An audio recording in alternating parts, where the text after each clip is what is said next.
ಕಳಿಸ್ತಾರ? ಕಾರ್ಮಿಕರಿಗೆ ಮುಷ್ಕರ ಮಾಡೋದನ್ನ ಯಾರು ಹೇಳ್ಕೊಡ್ಬೇಕಾ? ಗೊತ್ತಲ್ವಾ? ಹೌದಲ್ವಾ? ನಮಗೆಲ್ಲ ಗೊತ್ತಿದೆ.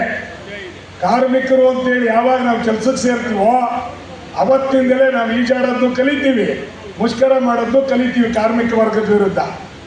ಅದರಿಂದ ನಾವು ಈ ಮುಷ್ಕರವನ್ನು 100ಕ್ಕೆ 100 ಯಶಸ್ವಿ ಮಾಡ್ತೀವಿ ಅಂತೇಳಿ ಒಂದು ಬದ್ಧವಾದಂಥ ತೀರ್ಮಾನವನ್ನು ತಗೊಂಡು ಹೋಗ್ಲಿಕ್ಕೆ ನಾವಿಲ್ಲಿ ಸೇರಿದ್ದೀವಿ ಬಂಧುಗಳೇ. ಎಲ್ಲರೂ ನಮ್ಮ ಹಿರಿಯ ಮುಖಂಡರು ಹಲವಾರು ವಿಚಾರಗಳನ್ನ ತಿಳಿಸಿದ್ದಾರೆ. ನಾನು ಪುನಃ ಆ ವಿಚಾರಗಳಿಗೆ ಹೆಚ್ಚು ಹೋಗೋದಿಲ್ಲ. ಅವ್ರು ಹೇಳಿರೋದು ಸರಿ ಇದೆ. ನಾವಿವತ್ತ ಬಹಳ ಮುಖ್ಯವಾಗಿ ಈ ರಾಜ್ಯ ಸರ್ಕಾರ ನಾವು ಬೇಡಿಕೆ ಪತ್ರವನ್ನು ಕೊಟ್ಟಿದ್ದು ಜನವರಿ 24ರಲ್ಲಿ. ಎಷ್ಟರಲ್ಲಿ? ಜನವರಿ 24ರಲ್ಲಿ 28 ತಿಂಗಳ ಮುಂಚೆ ಈ ರಾಜ್ಯ ಸರ್ಕಾರ ಮತ್ತು ಆಡಳಿತ ವರ್ಗಕ್ಕೆ ನಾವು ಬೇಡಿಕೆ ಪತ್ರವನ್ನು ಕೊಟ್ಟಿದ್ದೀವಿ. ಮಾರ್ಚ್ ತಿಂಗಳಲ್ಲಿ ಮಾನ್ಯ ಸಾರಿಗೆ ಸಚಿವರಿಗೆ, ಸರ್ ನೀವು ಬಹಳ ಮುತ್ಸದ್ದಿ ನಾಯಕರು, ಹಿರಿಯರು, ನೀವು 2ನೇ ಬಾರಿ ಸಚಿವರಾಗಿ ಬಂದಿದ್ದನ್ನ ಸಾರಿಗೆ ನಿಗಮಗಳ ನೌಕರರು ಅತ್ಯಂತ ಸ್ವಾಗತವನ್ನ ಮಾಡಿದರೆ, ಸಂತೋಷದಿಂದ ನೀವು ಬಂದಿರೋದನ್ನ ಒಪ್ಪಿದರೆ, ದಯಮಾಡಿ ನೀವು ತುಂಬಾ ವಿಳಂಬ ಮಾಡಬೇಡಿ, ಮಾರ್ಚ್ನಲ್ಲೇ 24ರಲ್ಲೇ ನಮ್ಮ ವೇತನವನ್ನ ಸಾರಿಗೆ ನಿಗಮಗಳ ನೌಕರರಿಗೆ ಕೊಟ್ಬಿಡಿ ಅಂತ ಹೇಳಿದ್ವಿ. ಬಹುಶಃ ಅವರು ಮಾರ್ಚ್ ಏಪ್ರಿಲ್ನಲ್ಲಿ ಮಾಡಿದ್ರೆ ಇವತ್ತ 28 ತಿಂಗಳ ಅರಿಯರ್ಸ್ ಆಗದ? 28 ತಿಂಗಳಿಗೆ ಅರಿಯರ್ಸ್ ಆಗದ? ಅದಕ್ಕೆ ಕೊಡದೇ ಇರೋದು ಕಾರಣ ಯಾರು? ಸರ್ಕಾರದ ಕಾರಣದಿಂದ ಇವತ್ತು ನಾವು ಮುಷ್ಕರಕ್ಕೆ ಹೋಗ್ತಾ ಇದ್ದೀವಿ. ಸಾರಿಗೆ ನೌಕರರು ನಾವು ತಿಂದಿಟ್ಟು ಜಾಸ್ತಿಯಾಗಿ ಸರ್ಕಾರದ ವಿರುದ್ಧ ಮುಷ್ಕರ ಮಾಡ್ಲಿಕ್ಕೆ ನಾವು ಹೋಗ್ತಾ ಇಲ್ಲ. ನಿಮ್ಮ ಸರ್ಕಾರದ ನೀತಿಗಳ ವಿಳಂಬ ನೀತಿಯನ್ನು ವಿರೋಧಿಸಿ ನಾವು ಇವತ್ತು ಮುಷ್ಕರಕ್ಕೆ ಹೋಗ್ತಾ ಇದ್ದೀವಿ. ನಿಮಗೆ ಕೆಲವು ವಿಚಾರವನ್ನ ಜ್ಞಾಪಿಸಕ್ಕೆ ಪ್ರಯತ್ನ ಮಾಡ್ತೀವಿ.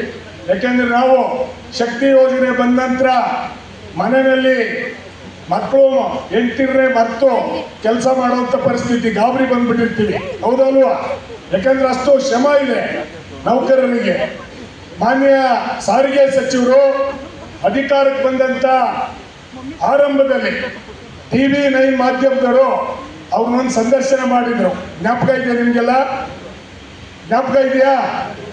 TV9 ಸಂದರ್ಶನದಲ್ಲಿ ಹೊಸದಾಗಿ ಬಂದಂತ ಸಾರಿಗೆ ಸಚಿವರನ್ನ ಒಂದು ಸಂದರ್ಶನ ಮಾಡಿದ್ರು. ಆ ಸಂದರ್ಶನದಲ್ಲಿ ಸಾರಿಗೆ ಸಚಿವರಿಗೆ ಪ್ರಶ್ನೆ ಕೇಳಿದ್ರು. ಆ ಪ್ರಶ್ನೆಗಳಿಗೆ ಅವರು ಉತ್ತರಿಸ್ತಾ, ಸಾರಿಗೆ ನಿಗಮಗಳಲ್ಲಿ 4 ವರ್ಷಕ್ಕೊಮ್ಮೆ ಒಪ್ಪಂದ ಮಾಡ್ತಕ್ಕಂಥ ಪದ್ಧತಿ ಇದೆ. ಹೌದಲ್ವಾ? ಯಾರು ಹೇಳಿದ್ದು? ಸಾರಿಗೆ ಸಚಿವರು ರಾಮಲಿಂಗಾರೆಡ್ಡಿ ಅವರು ಹೇಳಿದ್ದು.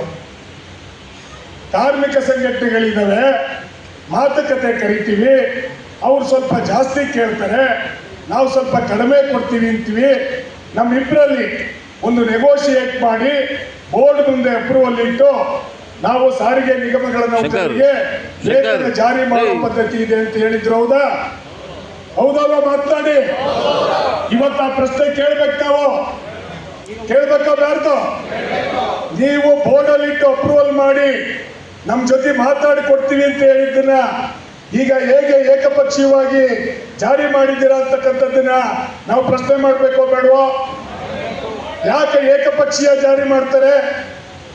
ಸಾರಿಗೆ ನಿಗಮಗಳ ನೌಕರರಿಗೆ ಅನ್ಯಾಯವನ್ನ ಮಾಡಲಿಕ್ಕೆ ಅವರು ಏಕಪಕ್ಷೀಯವಾಗಿ ಜಾರಿ ಮಾಡ್ತಾರೆ.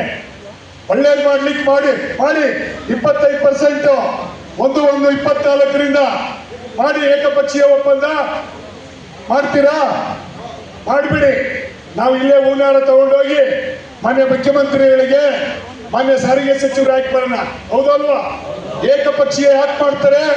ಯಾವಾಗ ಕಾರ್ಮಿಕ ಜಂಟಿ ಕ್ರಿಯಾ ಸಮಿತಿ ಅವರು ಹೇಳಿದಂತ 7% ನಾವು ಒಪ್ಪೋದಿಲ್ಲ ಅಂತ ಹೇಳಿದ್ವಿ, 1/1/24ರಿಂದ ಮಾಡಬೇಕು ಅಂತ ಹೇಳಿದ್ವಿ, 1/4/25 ಒಪ್ಪೋದಿಲ್ಲ ಅಂತ ಹೇಳಿದ್ವಿ. ಆಮೇಲೆ ಹೋಗಿ ಅವರು ಏಕಪಕ್ಷೀಯವಾಗಿ ಮಾಡಿದ್ದಾರೆ. ಇದು ಸಾರಿಗೆ ನಿಗಮಗಳ ನೌಕರರಿಗೆ ಅನ್ಯಾಯನೋ ಅಲ್ವೋ? ನಾವು ಒಪ್ಪಬೇಕಾ? ನಾವು 28 ತಿಂಗಳ ಕಾಲ ಕಾಯ್ದಿದ್ದೀವಿ. 1 ದಿವಸ 2 ದಿವಸ ಅಲ್ಲ, 4 ಬಾರಿ ಮುಖ್ಯಮಂತ್ರಿಗಳ ಸಭೆಗೆ ಹೋಗಿದ್ದೀವಿ. 4 ಬಾರಿ ಸಾರಿಗೆ ಸಚಿವರ ಅಧ್ಯಕ್ಷತೆಯಲ್ಲಿ ಸಭೆ ನಡೆದಿದೆ. ಆಡಳಿತ ವರ್ಗದ ಜೊತೆ ಸಭೆ ಆಗಿದೆ. ನೀವೆಲ್ಲರೂ ನಮ್ಮನ್ನು ಬೈದಿದ್ದೀರಾ. ಇವರೇನ್ರಿ ಲೀಡರ್ಗಳು ಅಲ್ಲಿ ಬಿಸ್ಕೆಟ್ ಕಾಫಿ ತಿನ್ಬರಕ್ ಹೋಗ್ತಾರೆ ಅಂತ ಹೇಳಿ ಸಾಮಾಜಿಕ ಜಾಲತಾಣದ ಸ್ನೇಹಿತರು ನಮ್ಮನ್ನು ಹಿಗ್ಗಾಮುಗ್ಗ ಬೈದಿದ್ದಾರೆ. ಹೌದಲ್ವಾ? ನಾವು ಉಪ್ಪಿಟ್ಟು ಕಾಫಿ ಅವ್ರು ಕೊಡೋದಕ್ಕೆಲ್ಲ ಹೋಗಿದ್ದು. ನಾವು 1,15,000 ಜನ ನೌಕರರ ಭವಿಷ್ಯವನ್ನ ಕಾಪಾಡಲಿಕ್ಕೆ ಅಲ್ಲಿ ಹೋಗಿದ್ವಿ. ಯಾರು ಸಾಮಾಜಿಕ ಜಾಲತಾಣದಲ್ಲಿ ಮಾತಾಡ್ತಾರೋ ಅವ್ರ ಲೀಡರ್ಗಳು ಬಂದಿದ್ರು ಅಲ್ಲಿ ನಮ್ಮ ಸಭೆ ಆದ್ಮೇಲೆ. ನೀವು ಕುಡಿಲಿಲ್ವ ಕಾಫಿನ? ನೀವು ಕುಡಿಲಿಲ್ವೇನ್ರಿ? ಯಾಕೆ ಕಾರ್ಮಿಕರಲ್ಲಿ ಸುಮ್ಮನೆ ಗೊಂದಲವನ್ನು ಮಾಡ್ತೀರಾ? ಯಾವುದೇ ಆಡಳಿತ ವರ್ಗ ಯಾರದೇ ಕಾರ್ಮಿಕ ಸಂಘಟನೆಯ ಮುಖಂಡರನ್ನು ಕರೆದಾಗ ನೀವು ಕಾಫಿ ಕೊಟ್ರೆ ನಾನು ಕುಡಿಯೋದಿಲ್ಲ ಹೋಗಯ್ಯ ಅಂತ ಹೇಳಕ್ಕಾಗತ್ತಾ? ಆಗತ್ತಾ ಹೇಳಿ? ಮೂರ್ಖರ ಸಂತೆ, ಕೆಟ್ಟ ಸಾಮಾಜಿಕ ಜಾಲ